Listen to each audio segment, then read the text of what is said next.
directly to the killer who may be in this room. We believe you are hiding in plain sight. Last fire will rise behind those eyes. Black house will rock. Blind boys don't lie. Immortal fear, that voice so clear through broken walls that scream my ear.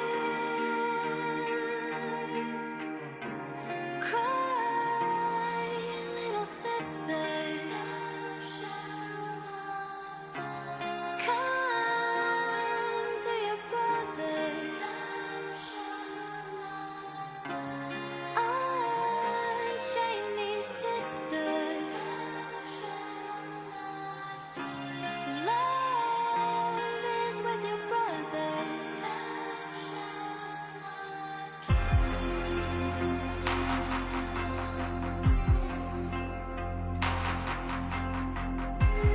Blue masquerade, strangers look on. When will they learn this loneliness?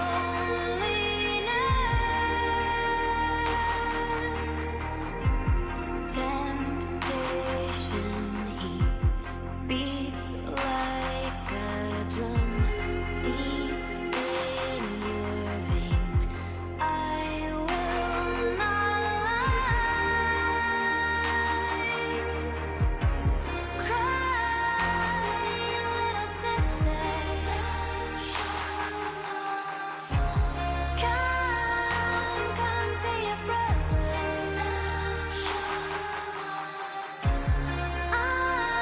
Unchain me, sister. Love is with your brother.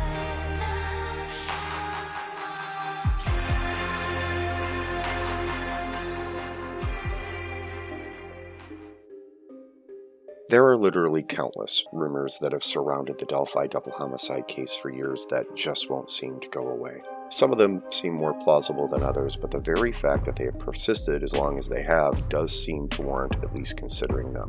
And while I'm not really big on rumors, I think it's important to at least discuss some of them so you can fully understand why this case has come across as so polarizing to so many people. Back now with a special edition of News Nation Prime, the Delphi murders 5 years later. As we have mentioned, the biggest evidence in this case comes from Libby German's cell phone. That grainy image of a man on the high bridge and an audio recording that the 14-year-old had the forethought to take, even in the face of danger. Hundreds, if not thousands, of tips have poured in from social media, internet sleuths, even podcasts about the murders of Abby and Libby. Correspondent Marky Martin joining us live now to talk about this piece of the puzzle. And Marky, it's not just this case. We have had several cases this year gain traction online. So how does this impact the investigation, and what does law enforcement think about it? Hey, good evening, Marnie. It really depends on who you ask. You know, we've had some agencies who say they are completely on board with help from social media. And then you have other agencies who think it actually dilutes the investigative work at hand. But two things are for certain, and that is social sleuthing. It's a double-edged sword. And also, this group of online detectives is a growing group, and they are on the case. And that's exactly what this video is going to be about. Today, we're going to deep dive some of those rumors, and regardless if I think they're true or not, I'm going to present them to all of you so you can make up your mind. I've never made a video quite like this, and I want to make it clear that I'm not saying any of these things are real, but these things have persisted on the internet behind the scenes for some time now. I'm only discussing what's already out there and just giving my opinion. Because the only way an untrue rumor can survive is in the dark, and when the internet shines a light on things, it's where bad ideas come to die. So, sit back, relax, and grab a cup of coffee, because you're really going to need it. In those early days, there were plenty of leads, but there was no great lead. People have asked me sometimes, Was there a point where y'all knew who did it, but you couldn't prove it? No. When I was involved, that point was never reached. There was never a time where we thought, this is the person, we just don't have enough to charge. Let's start small and work our way up. The clip you just watched was from the former prosecutor Robert Ives, who suggested in that clip that there was never a moment when they knew who the killer was, which is kind of an odd thing to say for obvious reasons. They were very aware of who Keegan Kline was at the time, and they clearly have circled around back to him over the years. But what was it that caused law enforcement to seemingly dismiss Keegan to the point where Ives would be willing to make a statement like this? Which brings me to our first rumor. And that rumor is that Keegan was actually selling CSAM that he elicited from young girls to a former police officer in Las Vegas. And that police officer was somehow able to, in turn, keep the heat off of Keegan, which on the surface does seem somewhat plausible. Keegan wasn't arrested for years after law enforcement raided his home and caught him red-handed with CP on his devices, and he did travel to Vegas, where his father's friend, who was at one point a police officer, actually lived. And it was also mentioned during Keegan's interrogation that he was using a Dropbox to share CSAM-type material with someone else. That's pretty much where this rumor starts to come to an end, because that's honestly all anyone has to go off of. Because if a CP snuff type film had been created and sold or shared in any way with multiple people, I think that would have come back to haunt whoever sold it in a pretty big way once this case became so famous and the reward fund went over $250,000. Because, call it a hunch, I think there's an extremely strong chance that law enforcement would have been willing to grant immunity to a person in possession of CSAM if they were able to turn state's evidence against a child killer. And I can think of 250,000 reasons for them to have done exactly that. But there's also another reason I don't think law enforcement were focused that deeply on Keegan in the beginning. And well, in short, it's this guy, Ron Logan, who I think was rather obviously a suspect in the early days of this case. Ron was actually the subject of a recently released search warrant, and even though it looked bad for Ron in the beginning, I think the more and more evidence that came out, the less and less Ron became a viable suspect. And just like some people here online have strong opinions and argue with one another, I think it's very possible that's exactly what they were doing within law enforcement during the early days of the investigation. Because from the wording of the search warrant, it's pretty clear that at least some involved in the FBI firmly believed Ron was connected to the case, and as a result, I think Keegan kind of flew under the radar. Police threw the book at Ron Logan over a relatively petty probation violation, which is actually a fairly common practice amongst police when they want to pressure someone into talking. But when more information came out that seemed to clear Ron, I think it's entirely possible that there were some in law enforcement who rejected it because they'd already made their minds up that they had their guy, and I think it took a long time for them to realize they were wrong. The released search warrant request made back in 2017 now highlights a possible suspect who the FBI thought could be responsible for the deaths of both Abby William and Libby German over 5 years ago. We're checking in now with our sister station in Indianapolis on the new revelation. Well, this is the home and property that is mentioned in this latest leaked document. It was home to Ronald Logan before he passed away in 2020. And it's also where police found the bodies of Abby and Libby more than 5 years ago. And even though this document is from 2017, it's giving new details that were never released before. Back in March 2017, 13 News was there when FBI searched Logan's property. We also spoke with him multiple times, and he even walked us back to the crime scene. I can't really wrap my emotions around it yet. It's just so mind-boggling. I haven't really caught up. It hasn't caught up with me yet. But recently, the podcast Murder Sheet obtained the sealed warrant. In the request, the FBI agent wrote, "I believe there is probable cause to believe that Ronald Logan has committed the crime of murder, and the evidence of that could be found on Ronald Logan's property." The next step up the rumor chain is a fairly plausible one, and it's that Abigail Williams' belt was supposedly discovered under the bridge directly under the spot where the killer told her to go down the hill. Much like basically every rumor you're going to hear here today, there is zero chance of validating something like this, but behind the scenes, this has been going around for some time now. And it doesn't seem like a ludicrous idea, mostly because it's easy to fit something like this into like a plausible scenario without jumping through too many hoops. At least to me, it's possible that the killer could have ordered them to go under the bridge, attempted to force them to undress, and thus the belt was left there, and at some point a conflict ensued and the girls made a break for it, losing their shoes in the process. Again, I want to stress there is absolutely nothing to validate this. It's just what I've heard, and it doesn't seem impossible to me. Which brings me to yet another rumor that doesn't seem impossible to me. We're seeking the public's help to identify the driver of a vehicle that was parked at the old CPS DCS welfare building in the city of Delphi that was abandoned on the east side of County Road 300 North, next to the Hoosier Heartland Highway, between the hours of noon to 5 on February 14th, 2017. If you were parked there or know who was parked there, please contact the officers at the command post at the Delphi City building. This rumor is actually a fairly more recent rumor, and it's that law enforcement actually discovered the location that the killer parked at as a direct result of satellite imagery, and that no one had in fact actually seen the killer's car on the day of the murders.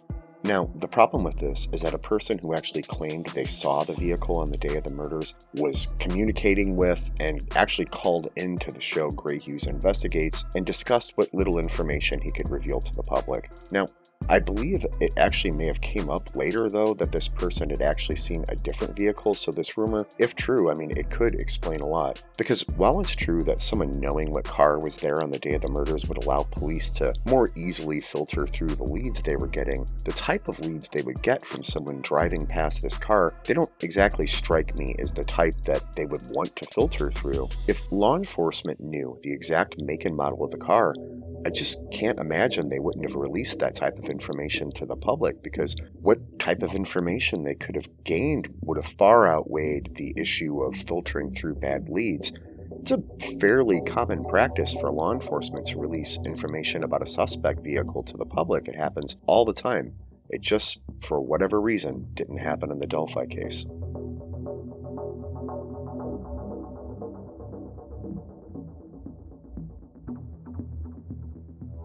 Now on to our next rumor, which I actually don't even think is considered a rumor anymore, but for years it's been suggested that animal hairs were actually found at the crime scene. I've heard everything from horse hairs to dog hairs, which, oddly enough, seems to have a level of added credibility when you consider that earlier this year, police did remove Tony Klein's dog from his home. Then, later in the year, a leaked search warrant affidavit for Ron Logan listed animal hairs as none other than one of the items law enforcement wanted to collect. The problem with animal hair being at the scene is that it doesn't necessarily need to have come from the killer. There's a chance that the girls had one of their friend's dog hairs on them, or it was cross-transfer, or even the killer had one of his friend's dog's hairs on him, and at which point it cross-transferred over to the girls during the crime. In the end, I think that this rumor, the fibers and hairs found at the scene, were basically confirmed with the search warrant. The leaked document also gave new information about the crime scene, saying one of the victims was missing an article of clothing. There were no visible signs of a struggle or fight. Investigators also recovered fibers and unidentified hairs, and it also appeared the girls' bodies were moved and staged. The idea that the girls' bodies were moved has basically been around since the very beginning of the case, and after the release of Ron Logan's search warrant, which plainly states that they were in fact moved and staged, the question of whether or not that happened was kind of put to bed. However, the true rumor isn't that the bodies were moved or drug a short distance and staged, but whether or not they were moved from a different location altogether and they were brought to the crime scene at a later time, perhaps even during the evening. There are, however, more than a few problems with this, namely that Tobe Lesenby was directly quoted saying that the girls were in fact killed close to where they were found, and the more obvious issue that the sheer difficulty of moving two bodies, one weighing 200 pounds in what was incredibly difficult terrain. However, maybe there's more to this than meets the eye, because another long-standing rumor seems to potentially play into this, and that is that the girls had aspirated small amounts of water from the creek into their lungs, which if true, and that's a big if, could suggest a few things. The most obvious would be that in the process of running, they had fallen in the water and were most likely breathing very heavy at the time, and thus they aspirated a little bit of water. The other less likely option that's been floating around for years was that the murders actually took place in the water. Then their bodies were moved up the embankment and hidden on the other side of the shore, which on the surface seems plausible until you actually visit the creek itself, which has an embankment that in places can be over 6 feet tall. But then there's this photo, which seems to show footprints leading up the embankment, which I think we can all agree would have been pretty difficult to lift a 200-pound person up. But the photo does show another strange feature, which is kind of the heart of a long-standing rumor in the case, which is that this crushed down spot in the grass is why law enforcement believe that the killer washed himself in the creek. Now, if I'm being honest, this is awfully specific, even if it does seem to be somewhat hinted at by the photo, but perhaps this area of crust foliage is just where the killer was forcing them out of the water. There isn't a lot of room in this spot, and 3 people surely would have crushed some grass down when they were going through it. That and the idea of the killer washing himself does seem possible, but how would law enforcement specifically know that this is where he did it, unless maybe there was blood in the ground? But that's most certainly not something that I can see in this photo. In the end, the concept of the killer washing himself in the creek after the murders is impossible for any of us to know, but it doesn't seem impossible for it to have happened. Now, we're going to start moving up the crazy ladder a little bit here. Not that the people who suggested these rumors are crazy, but that the rumors themselves, as time goes on, start to become more and more difficult to believe. For instance, there's rumors surrounding a garage that's located near the crime scene having been repeatedly searched, and there actually seems to be some level of validity to this.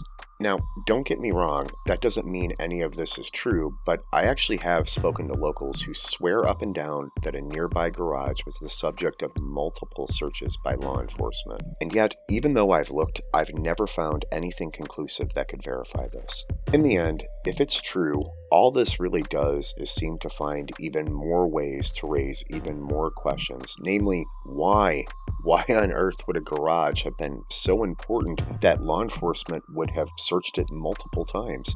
Now, of course, there is what I'm sure many people would assume, and that's that this was the actual real location of the murders, but that brings us back to a point that I made before. Liberty German was 200 pounds. The idea of moving a 200-pound girl up and down hills like that, let alone a distance like that, is just incredibly unlikely. It's not impossible. I just feel like I have to start doing mental gymnastics to make that even remotely plausible to me in my mind.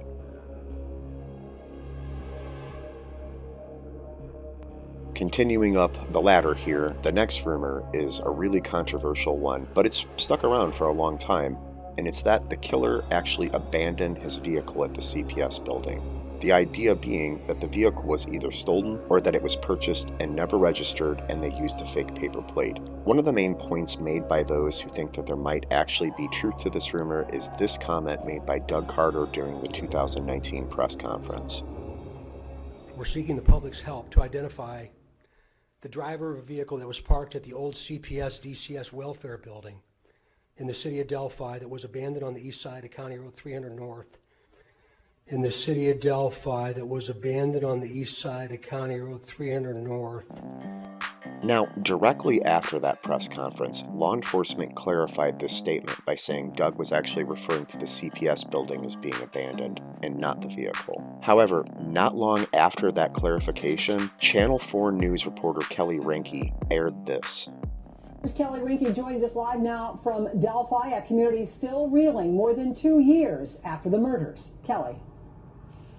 Hi, good evening, Bob and Debbie. We just got some new information from state police. They're looking for a driver of a car that was left here along Country Road 300 North the day the girls went missing. I've looked literally everywhere to see if there were any other sources that alluded to the vehicle having been left at the CPS building, but I haven't found much. So obviously it's just a rumor, but it is an interesting one because if the killer didn't leave directly after the murders and say hid in a garage, that would go a long way to explaining why no one saw him leave that day, because what if he didn't? They're looking for a driver of a car that was left here along Country Road 300 North the day the girls went missing. Another rumor that's persisted for years in this case is that the killer left some kind of a mark or a letter at the scene. In specific, the letter F. Now, I've heard that it was a backwards F at times, almost like a rune, and at other times I've heard it was just a normal F, and I've also heard that police were unsure if this mark that was supposedly left on a tree was intentional or if it was just the killer wiping blood off of himself. However, much like the other rumors mentioned in this video, this one has persisted and stuck around behind the scenes for a long time. And even though police have never released details about the crime scene, that doesn't necessarily mean something like this didn't happen. For instance, there's these texts which have been rumored to have come from a search party member who actually went into details about how the bodies were found. These texts suggest that Liberty German had been found unclothed and was covered somewhat with underbrush, and that Abigail Williams had been placed against a tree. However, there's issues with these texts, namely that they seem to go into detail and suggest things like that the girls had not been sexually assaulted, which, well, I mean, that's impossible for a searcher to have known, and no one's ever released an autopsy report, so it's impossible to say that he got it from that as well. So the searcher doesn't go on to mention the backwards F, but even if their account is accurate, that doesn't mean they didn't miss it in the short amount of time that they would have had to have viewed the scene. And as crazy as something like this is, there are some things out there that do add a weird sense of validity to something like this happening. In specific, if this really did happen, if it was actually a backwards F style rune in pagan mythology, the meaning of that rune wouldn't actually fit with the murder of 2 kids. But strangely enough, there is something out there that would. Yes, but you have to know with the mark comes a great burden. Some would call it a great cost. Yeah, well, spare me the warning label. You had me kill the bitch. Good luck, Dean. You're gonna need it. Yeah, I get that a lot. Let's dance.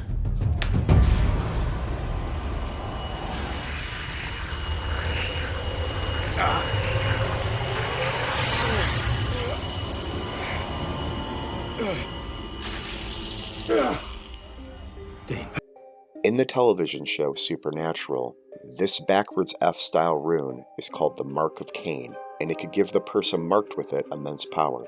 However, there was a catch. In the show, in order to be able to wear this Mark of Cain and receive that power, first, you needed to kill someone. I can give you the mark, Dean, if it's what you truly want. What are you talking about? The mark can be transferred to someone who's worthy. You mean a killer like you? Yes.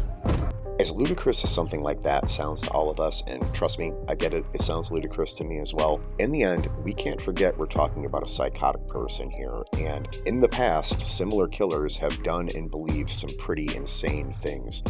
This guy thought the neighbor's dog was telling him to kill people. This guy thought he was going to cause a race war, which he called Helter Skelter. This guy thought he was a vampire. This guy thought he was going to be reincarnated as a cartoon woman. I mean, I could go on. And while I'm not saying that there was a letter or a mark at the scene, I am saying that if something like this was there, I wouldn't be surprised or blown away by it. Robert Ives did suggest that there were signatures at the crime scene that were non-secular in nature, and I don't think it's a stretch to think something along these lines could have been what he was talking about. Now we come to our next rumor, which has floated around behind the scene for years, which would be that an arrow or a crossbow bolt was actually involved in the crime, and I truly can't do it justice just how many times I've heard this. The people who've told me this were incredibly insistent, and in the end though, I just don't see how the hell something like this was possible.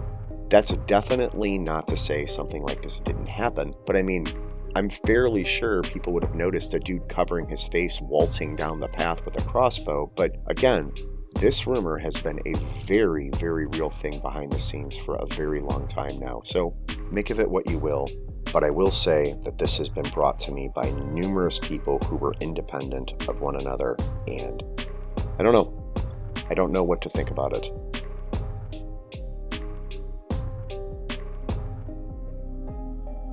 Then there's this note, which if you follow the Delphi case, there's a strong chance you're very familiar with this. This cryptic note was apparently created by none other than Ashley Garth, who was the girlfriend of the currently incarcerated, objectively verifiable douchebag Garrett Kurtz. Ashley and Garrett were both convicted for the murder of Nicole Bowen, and Garrett also apparently confessed to the murder of Ray Hanisch, so I don't think anyone is arguing that these two aren't absolute monsters. The interesting thing about Garrett is that not only did the 2019 press conference come out not long after his arrest, but the YouTuber Gray Hughes Investigates, who I've linked in the description of this video, was able to take pictures of a horse found on Garrett's Facebook page and conclusively line up and match the markings of that horse to another picture of a horse that belonged to none other than Ron Logan. Now watch this. See, that's Ron Logan. Everybody knows that that's Ron Logan, right? And so I'm gonna put up Adobe Premiere instead. And so right here, this is the same scene. Oh, you can't see that yet. Hold on a second. Let me transfer to the other window. Okay. So here is that video inside of Adobe Premiere. Okay. All right. So there's Ron Logan, and then see this horse right here? It's got very distinct markings on it. Like these two dots right there, that dot, and the brown on the nose angling up like that. Okay? Well, watch this. So here's Garrett, one of the pictures on Garrett Kurtz's page, right? But that's not the image that we're going to be using. It's this one, right here. So he took a picture of a horse. And I don't know where he took this picture at, but I believe this right here is the exact same horse. Okay? So right there you got the two dots, and then that dot, and then down here you've got 1, 2, 3, and then that brown on the nose that goes up at an angle like that. And if you go to the other image again, you can see that down here, ding, ding, ding, dot, dot, dot, and then the angle of the brown on the nose there.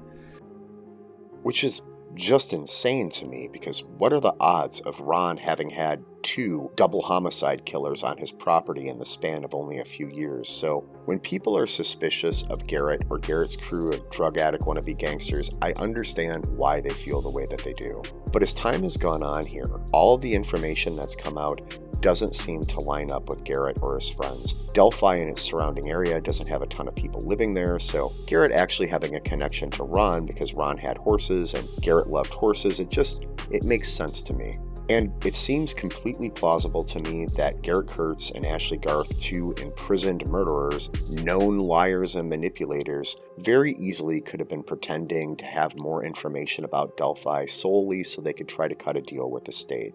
Now, obviously, that deal never came to fruition, and it's been years, and I have no doubt that Garrett would have sold out his own mother to get out of jail. In the end, I haven't seen anything personally outside of the horse connection from Garrett's Facebook page that would have linked Garrett to the Delphi case, and I'm sure with them having been in jail as long as they have, something would have come about by now, but I could be wrong, and I'm actually interested in what you have to think, so please let me know your thoughts on this in the comments section. Moving on.